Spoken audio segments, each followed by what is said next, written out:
વડનગર હાટકેશ્વર મંદિર ખાતે છેલ્લા 3 દિવસથી વહીવટદારની નિમણૂક થયેલી છે અને વહીવટદાર નિમાઈ ગયા છે.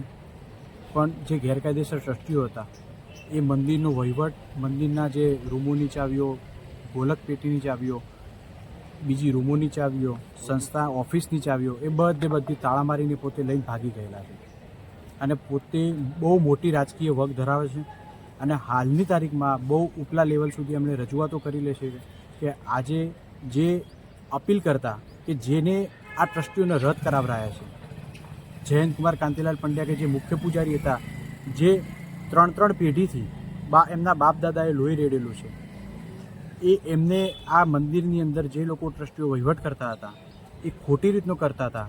એ તમામ ડોક્યુમેન્ટ એવિડન્સ સાથે ચેરિટી કમિશનરશ્રીની કોર્ટમાં રજૂઆતો કરી અને અપીલના કામે 29/5/2026ના રોજ ઓર્ડર થયેલો છે અને જેના કામે 41 દાખલ થયેલી હતી અને અમારા જ દ્વારા રજૂઆતો કરવામાં આવેલી હતી કે ભાઈ આની અંદર તાત્કાલિક ધોરણે કોઈ ટ્રસ્ટી ના હોય, વહીવટદાર નિમવો જોઈએ. અને વહીવટદારની નિમણૂક તારીખ 12/6/2026ના રોજ રાત્રે 2 વાગે અહીંયા વહીવટ લેવામાં આવ્યો છે અને તાત્કાલિક ધોરણે આ લોકો ભાગી ગયા છે. હાલના તાજેતરના એવા એંધાણો છે કે આ લોકો ઉપર રાજકીય વગ ધરાવતા હોય, ઉપર છેક એડી ચોટીનું જોર લગાવ્યું છે અને અમે જે વહીવટદાર જે અત્યારે હાલ વહીવટ કરે છે, જે આ લોકો પાસેથી જે પોઝિશન લેવાનું છે, જે રૂમોની અને જે સંસ્થાની ઓફિસની જે ચાવીઓ લેવાની છે, જે તાળાઓ ખોલી પોઝિશન લેવાનું છે, એ લેવું નથી. બરાબર, માત્ર ને માત્ર અમને અહીંયા પૂજા સેવામાંથી દૂર કરવા છે. બરાબર, એવા પ્રયોજનો હાથ ધરી રહેલા છે અને મંદિરનો અમે જે અમારા બંધારણ મુજબ જે પણ અમારો ફરજ, હક, અધિકાર હતો, જે અમને સંસ્થાએ આપેલો હતો, જે બંધારણ મુજબ હતો, પૂજારી તરીકેની આરતી, પૂજા, સેવા કરવાનો, એ અમે રાબેતા મુજબ કરતા આવ્યા છીએ. અને આ બાબતે નામદાર હાઈકોર્ટમાં અમારી સેકન્ડ અપીલ પણ પેન્ડિંગ છે. આ કામના જે પક્ષકારો હતા એમાં મૈયત થઈ ગયેલા છે, એટલે પેન્ડિંગ અમારી એડમિટ થયેલી છે. અને આ જે અત્યારે જે વહીવટ લેવાનો છે, વહીવટને સાઈડમાં મૂકીને આજે અમારા વિરુદ્ધમાં આખું ષડયંત્ર રચવામાં આવેલું છે અને અહીંયાથી પૂજારીને દૂર કરવા માટેના પ્રયોજનો હાથ રહે છે. અને નરેન્દ્ર મોદી સાહેબને જ્યારે વડાપ્રધાન તરીકે અહીંયા આવેલા હતા ત્યારે સીએમ તરીકે જયંતભાઈ કે પંડ્યા પૂજારી શ્રી દ્વારા એમની પૂજા સેવા કરવામાં આવી હતી અને એમના આશીર્વાદ પાઠવવામાં આવ્યા હતા યશસ્વીને વિજયી બને એના માટે થઈ.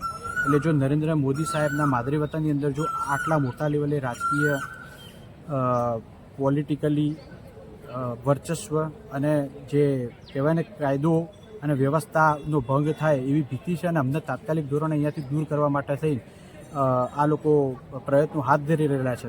પણ અમે આ મીડિયાના માધ્યમથી જાહેર જનતાને એવું કહેવા માગીએ છીએ, અમે અમારી હકની લડાઈ લડી રહ્યા છીએ.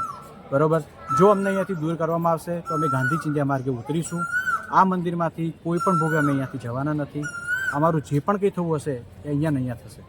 આ કામે અમને એ જ વાત કરવામાં આવી હતી કે તમે શાંતિથી, પ્રેમથી અહીંયાથી નીકળી જાઓ, જ્યારે વહીવટ લેવાઈ જશે ત્યારે તમને અહીંયા પાછા બોલાવવામાં આવશે. એટલે અમે એ જ રજૂઆત કરી કે જો અમારા વિરુદ્ધ અહીંયાથી નીકળવાનો કોઈ ઓર્ડર હોય, કોઈ પણ કોર્ટે તો કોઈ પણ કચેરીએ અમને અહીંયાથી દૂર કરવાનો હુકમ કરેલો હોય તો અમને બતાવે. બરાબર, તો એ બાબતે અમને કોઈ પણ પ્રકારનું કોઈ ઓર્ડર બતાવવામાં આવ્યો નથી. ખાલી મૌખિક રજૂઆત કરી છે કે ભાઈ તમે અહીંયાથી ચાલ્યા જાઓ. એટલે અમે સામે એમની પાસે એવી માગણી કરી છે કે જો અમને અહીંયાથી બરતરફ કરવામાં આવે તો કયા આધારે બરતરફ કરો છો. આગામી અમે એક જ પગલાં છે કે ભાઈ ગાંધી ચિંધ્યા માર્ગે અહીંયા ઉતરીશું. અમે અમારા હક માટે, અમારી ફરજ માટે અમે છેક સુધી લડત લડીશું. અને આ નાગર બ્રાહ્મણોના ઈષ્ટદેવ છે, નાગર કોમ્યુનિટીના ઈષ્ટદેવ છે અને મોટી આસ્થામાં વડનગરના સ્થાનિકો, રહીશો આ ભગવાનમાં આસ્થાને શ્રદ્ધા ધરાવે છે. એટલે આ મંદિરની અંદર જે પણ કંઈ અત્યારે હાલ નવા જૂનીના એંધાણો થઈ રહ્યા છે, જે પણ કંઈ અત્યારે હાલ પોલિટિકલી જે પણ કંઈ પ્રેશર ચાલી રહ્યું છે, એ અમને માત્ર ને માત્ર નહીં કે વહીવટ લેવા માટેનું, નહીં કે આ લોકો પાસેથી પોઝિશન લેવાનું, નહીં કે તાળા ખોલીને ઓફિસની ચાવીઓ લેવાનું, પણ અમને પૂજારી તરીકે, કેમ કે અમે ટ્રસ્ટીઓ સામે લડેલા હતા, અમે ટ્રસ્ટીઓને અહીંયાથી દૂર કરેલા હતા, માટે અમને અહીંયાથી દૂર કરવાની તજવીજ હાથ ધરાવવાની છે. બરાબર, એટલે હાલના કામે અમે તાત્કાલિક ધોરણે અહીંયા જ રહીશું. અહીંયા મંદિરની અંદર અમારી જે પૂજા સેવા છે અમે ચાલુ રાખીશું.